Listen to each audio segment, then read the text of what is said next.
Assalamualaikum warahmatullahi wabarakatuh. Waalaikumsalam. Kurang semangat.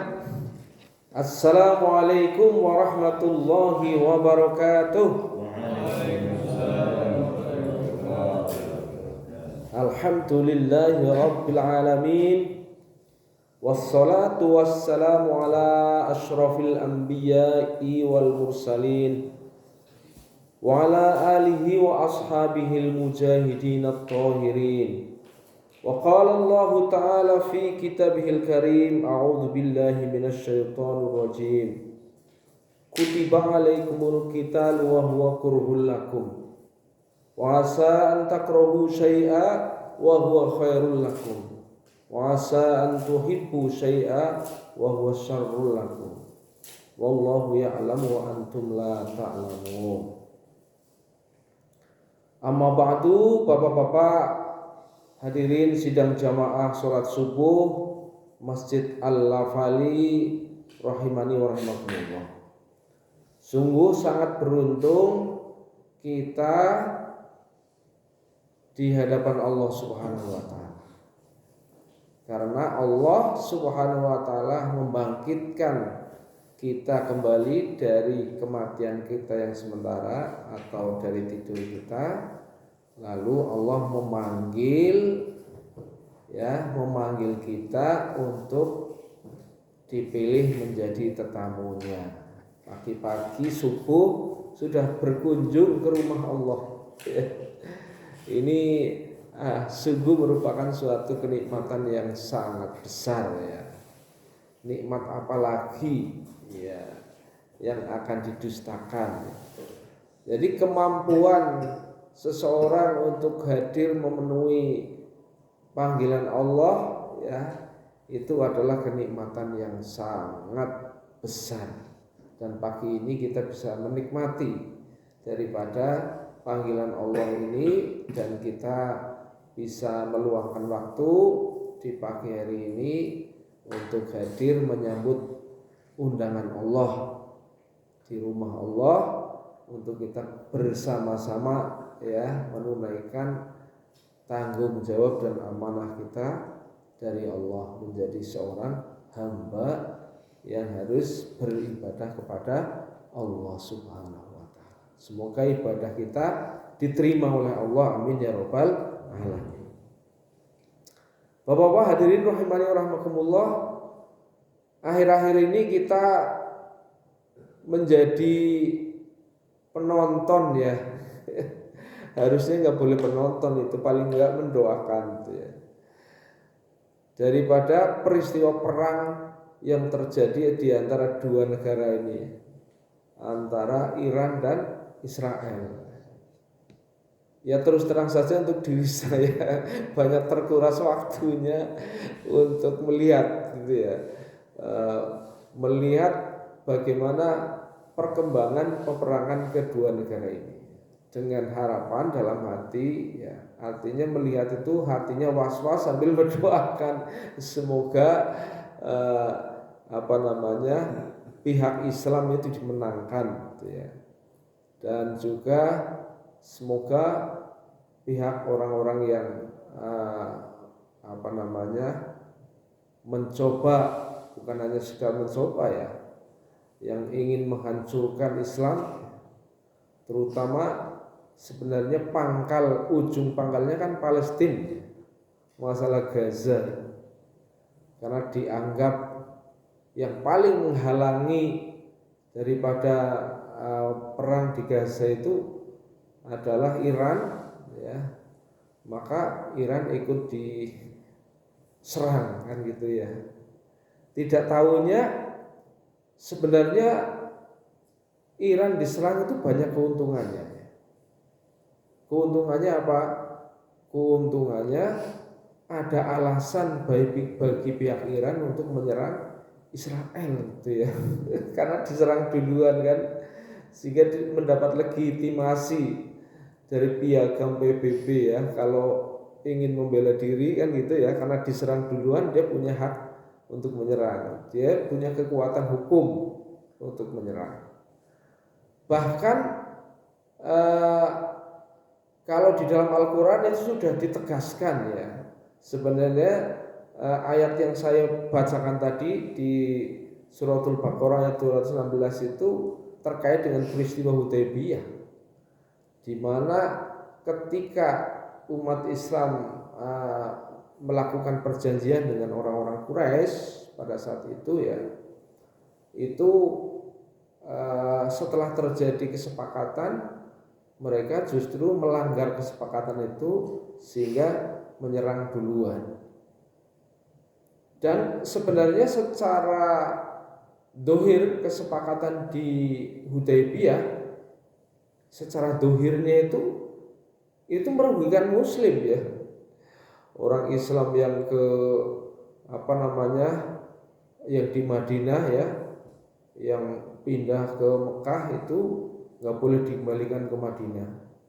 Tapi orang kafir ya yang di Mekah itu, yang ada di Madinah, itu harus dikembalikan, kan seolah-olah sangat merugikan daripada umat Islam ya.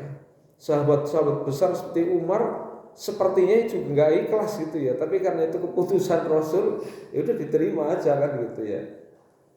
Walaupun sebenarnya Allah memberikan hikmah yang sangat besar ya, karena kekuatan dakwahnya umat Islam, sehingga ketika orang kafir itu harus dikembalikan dari Madinah ke Mekahnya sudah menjadi Muslim gitu, sehingga menyebarkan Islam di sana. Kemudian orang kafir ya, orang Muslim yang dari Madinah ke Mekah tidak dikembalikan, otomatis menjadi corong dakwahnya di Mekah ya. Sebaliknya orang Mekah ya yang harus dikembalikan ya dari Madinah, maka dia dikembalikannya sudah dalam posisi Muslim, sehingga memperkuat dakwah di sana.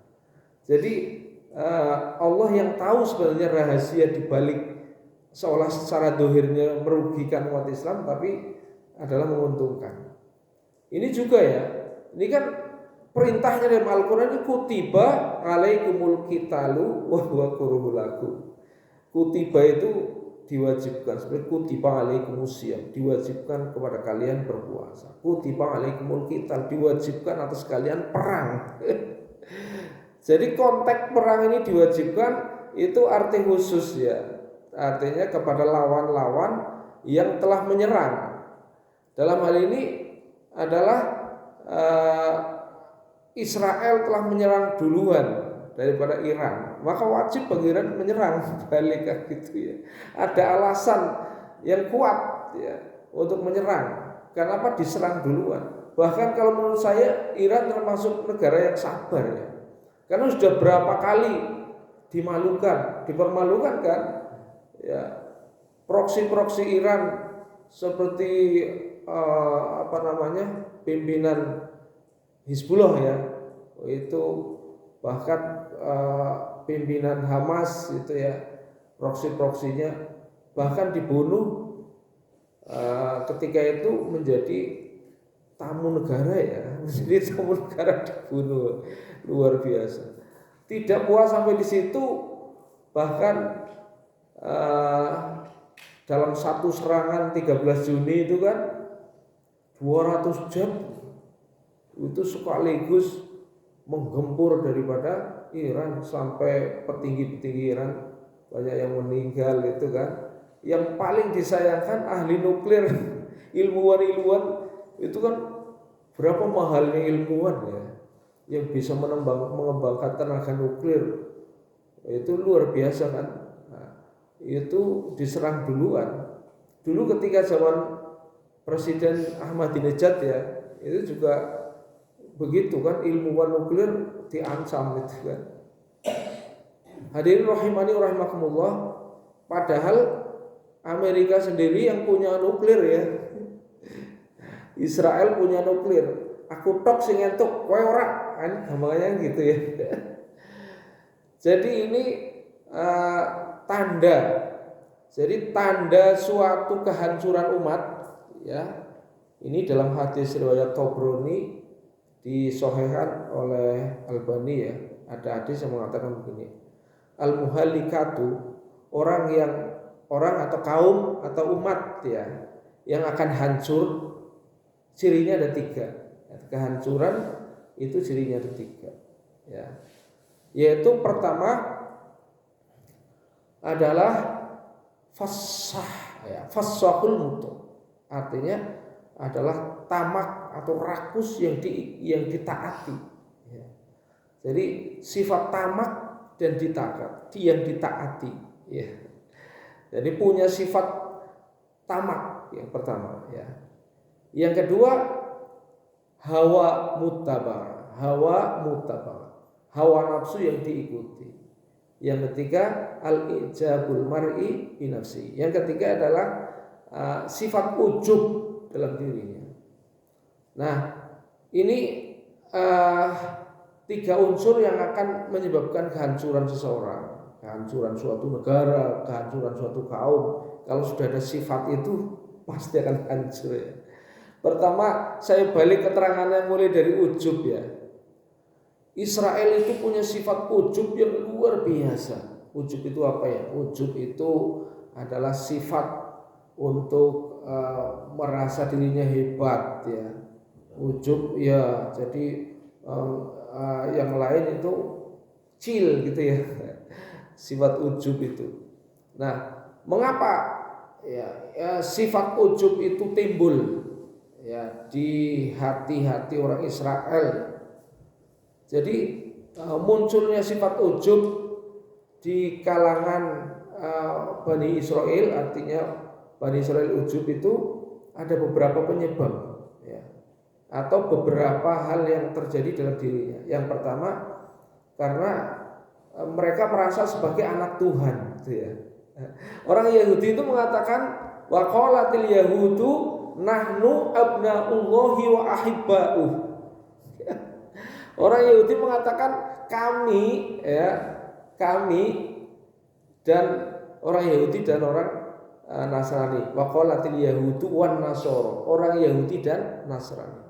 Wa qalatil yahudu wan nasara. Orang Yahudi dan Nasrani itu berkata, nahnu abnaullah, kami ini anak-anak Tuhan, anak-anak Allah. Jadi mereka sudah merasa sebagai anak Allah, dia anaknya Gusti Allah. Nah ini perasaan yang menyebabkan bahwa dirinya hebat. Kami kan anak Allah kan itu ya. Ini ada perasaan dalam dirinya menjadi orang yang hebat. Oh iya, karena apa? Karena itu saya orang hebat loh, karena anak Allah kan gitu ya, anak Gusti Allah. Jadi memang dalam keyakinan mereka Allah itu punya anak, gitu kan? Dia itu anak-anaknya kan gitu ya. Itu luar biasa. Wa qalatil yahudu wan nasara nahnu abnaullah wa ahibbah. Ya, mereka itu juga merasa dirinya itu ahibbah. Ahibbah itu kasih sayangnya. Jadi di samping dia merasa menjadi anaknya Tuhan, dia menjadi kasih sayangnya Tuhan. Nah itu perasaan pertama yang menjadi dia ujub ya. Yang kedua, bahwa Allah pernah menyatakan ya kepada Bani Israel ya, menyatakan akan kelebihan, memang diberi kelebihan ya. Ya Bani Israil dzkuru nikmati allati an'amtu alaikum wa anni faddaltukum 'alal alamin ya. Wahai Bani Israel, ingat nikmat yang aku berikan kepada kamu, dan aku telah lebihkan kamu ya atas umat seluruh alam. Tetapi maksudnya Allah telah banyak memberikan kelebihan kepada Bani Israel di zamannya dibandingkan dengan umat-umat yang lain. Ya.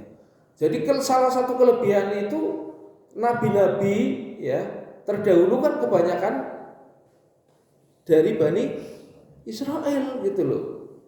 Jadi di zamannya Allah telah melebihkan sebenarnya.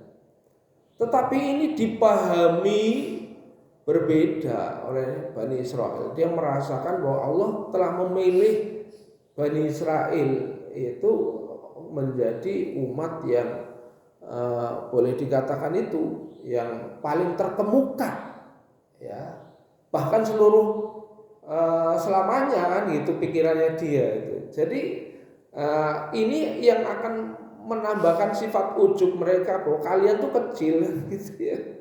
Yang paling terkemuka ini loh. Ya kalau sudah membusungkan dada ya, itu luar biasa tuh ujub. Sehingga ujub itu akan melahirkan sifat sombong. Jadi ujub dengan sombong itu sesuatu yang dekat. Sombong itu adalah meremehkan orang lain, menolak kebenaran. Jadi pernyataan kebenaran bisa diwolak-walik gitu ya. Sekarang coba ketika Netanyahu, sebagian orang mengatakan setan Nyahu, dia itu enak dengan enaknya memborbardir ibu-ibu, anak-anak rumah sakit itu ya di Gaza kan. Berapa rumah sakit yang telah dihancurkan?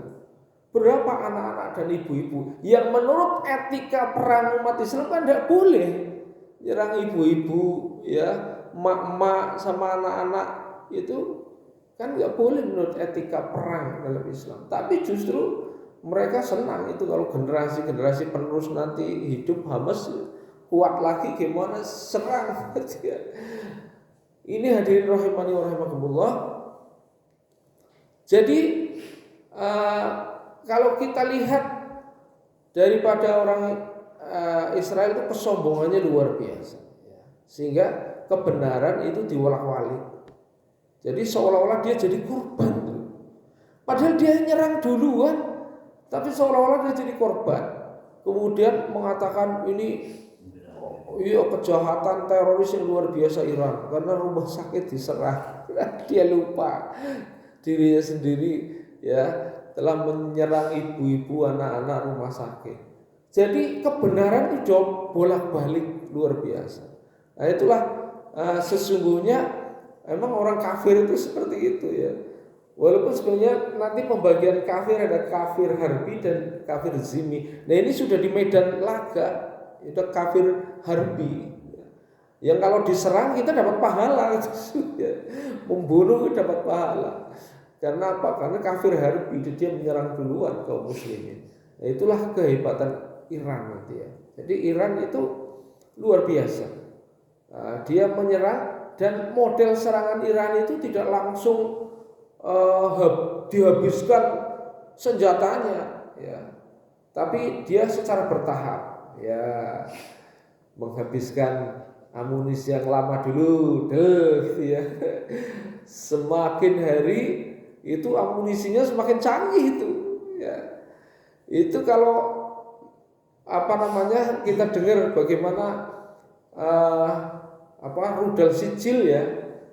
Sijil itu kan luar biasa. Diambil dari surat Al-Maun ya, surat apa itu? Ketika Allah menyerang tentara bergajah ya, Abraha, maka Allah lempar dengan sijil. Dan sesungguhnya yang melempar bukan umat Islam, yang melempar itu Allah. Wa ma ra'aita idh ramaita walakinallaha rama, kan gitu ya. Sesungguhnya ketika Anda melemparkan serangan kepada mereka, bukan kalian yang melempar, tapi Allah yang melempar, kan gitu ya. Sehingga tepat sasaran. Masya Allah, Iron Dome yang dibanggakan sudah menjadi Tuhan mereka, kan gitu ya. Bagaimana mereka berlindung kepada Iron Dome, melebihi berlindung kepada Tuhan. Dengan Iron Dome mereka merasa tenang, dengan Iron Dome ya mereka berlindung. Bisa hancur. Luar biasa. Ini kan kalau nggak Allah yang melempar luar biasa ya, tepat sasaran. Hadirin rahimani wa rahimakumullah. Jadi itu tadi ya, saya bahas yang terakhir tadi yang ujub ya. Kemudian tamak. tamak itu luar biasa. Kalau kita ngelihat kera ya, yang sering digambarkan sebagai kewan tamak itu kera apa itu? Yang dikasih ini lagi, ngerebut lagi, itu apa? Kera bener ya? Oh, itu luar biasa. Makan sini belum habis, ngerebut yang lain kan gitu ya. Itu luar biasa. Ketamakan daripada Israel itu. Yang namanya Palestina dulu itu luas tuh Palestina. Dicaplok lagi terus. Makanya ketika terjadi serangan Oktober ya, 7 Oktober ya. Itu bukan Palestina yang mendahului, itu bukan ya. Kebanyakan orang-orang barat ketika menganalisis itu peristiwa 7 Oktober itu Palestina yang memulai. Lu siapa yang memulai dulu? Yang memulai dulu Israel. Palestina itu dulunya luas, dicaplok, dianiaya, mau ke masjid, dianiaya. Itu. Jadi dengan kesabarannya nunggu sampai 7 Oktober 24. Itu baru dia ada peluang untuk menyerang, baru. Itu luar biasa kesabarannya. Tapi dalam analisisnya orang-orang barat itu yang menyerang duluan Palestina. Naudzubillah min dzalik ya. Ini hadirin rahimani rahimakumullah. Jadi kalau kita berbicara perang, ini yang perang yang sahih. Kutiba alaikumul qitalu wa huwa kurhul lakum. Wa huwa kurhul lakum di saat diwajibkan perang ya, walaupun kamu enggak suka. Karena itu marah, enggak suka. Tetapi Allah mengatakan walaupun ya kamu tidak suka ya, wa asa an takrahu syai'a, mungkin kamu enggak suka. Ya, mungkin kamu enggak suka. Wa asa an takrahu syai'a wa huwa khairul lakum, tapi di balik ketidaksukaanmu itu ada kebaikan. Coba kalau sekarang nggak dibalas oleh Iran, ya rata-rata orang disuruh perang kan nggak suka, ya. Tapi karena dia sudah diserang duluan, apa boleh buat kan gitu ya. Sekarang sudah mulai ciut kan itu, iya. Kemarin kita bicara ya Pak Teguh nggak nyampe 100 hari mungkin Pak Teguh ya. Oh 100 hari bentar lagi sudah al-maut mungkin ya. Ya kita berdoa semoga Allah SWT menangkan atas kebenaran. Ya. Orang-orang yang tamak, bahkan lebih daripada tamak itu ya tamak dan hasad. Hasad itu in tamsaskum khairun tasukhum. Wa in tas'alunha gimana Mas ini? Wa in tamsaskum khairun tasukhum. Apabila kamu berbuat, kamu punya kebaikan, mereka akan jengkel ya. Jadi kalau Iran punya nuklir, walaupun sebenarnya nggak tahu punya apa enggak ya, sedang baru proses pengayaan uranium kan gitu. Tapi wa in tamsashum hasanatun tasukhum. Apabila kamu punya kebaikan itu mereka marah ya, mereka akan melawan, mereka akan menghilangkan. Jadi itulah hasad ya. Hasad itu kalau misalnya Iran punya nuklir, kamu jangan yang punya aku saja kan gitu. Itu hasadnya luar biasa itu kan. Seperti misalnya ada orang, kamu punya mobil, jangan yang punya aku saja. Itu kan hasadnya luar biasa kan. Ya. Tapi nanti kalau ada keburukan atau kejelekan, wah dia membinasakan ya dari situ ya. Jadi itu hasadnya luar biasa. Ini lengkap jadi penyakit hati dari orang-orang Israel itu.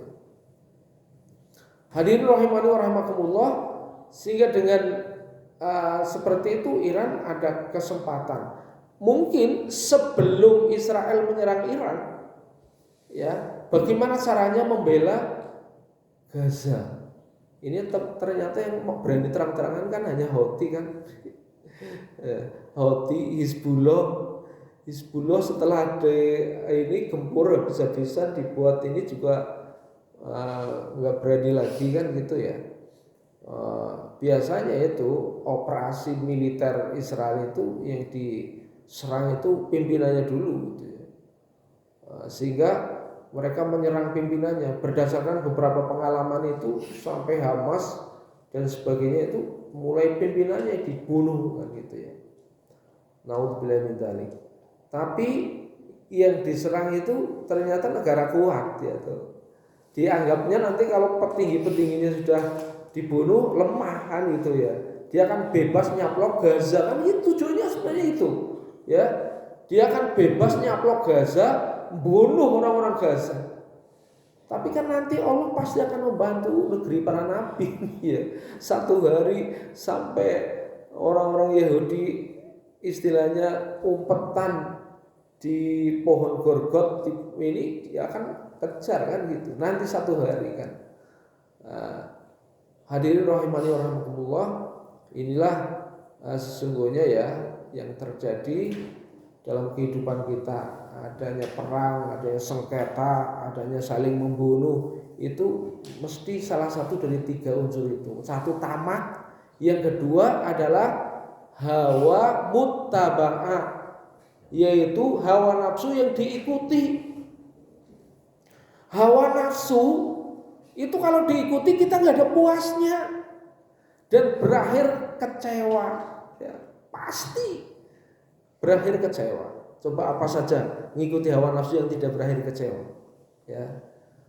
Ada wanita cantik, wah ini hebat ini, akhirnya dalam batin mungkin pikiran wah dia cemplaki gitu. Akhirnya hawa nafsunya, wah saya belilah 10 juta, tapi memang 10 juta dari mana ya, korupsi gitu. Untuk mendapatkan cewek cakep 10 juta dari korupsi.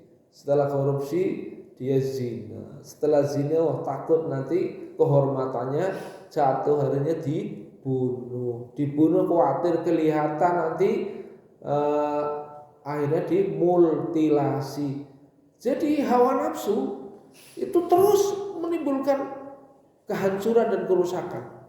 Makanya tadi al-muhallikah ya, kehancuran itu 3 itu. Tamak, mengikuti hawa nafsu, ujub. Jadi Rasulullah SAW ini luar biasa kan, bisa memberikan pelajaran yang luar biasa dahsyat. Nah, inilah hadirin rahimani wa rahimakumullah, peristiwa di hadapan kita ya, karena kita sekarang punya HP mas. Di hadapan kita melihat bagaimana dua negara ini saling serang. Dan kita delik kalau melihat ya, ya Allah menangkan Iran, menangkan itu ya umat Islam kan gitu ya. Itu selalu ya mungkin ini bagaimana cara mengamalkan ayat kutiba alaikumul qitalu wa huwa kurhun lakum. Ya, ada celah ya itu mengamalkan Islam ya. Jadi hadirin rahimani wa rahimakumullah, itu ayat itu betul-betul sangat bijak, tidak bisa diterapkan secara saklek. Orang Islam itu diwajibkan perang, ayo kita perang. Kepada siapa, kapan dimulai, itu ada adab-adabnya. Jadi Islam telah memberikan jalan keluar ya. Kita dianiaya, diperangi dahulu itu ya jangan diam aja, membalas, melawan. Jadi itu Bapak Ibu yang dimuliakan Allah Subhanahu wa taala, kultum pagi ini, tapi bukan kuliah 7 menit ya. Kuliah terserah antum. Sudah. Terima kasih atas perhatian, mohon maaf atas kekurangan. Billahi taufiq wal hidayah. Wassalamualaikum warahmatullahi wabarakatuh. Waalaikumsalam.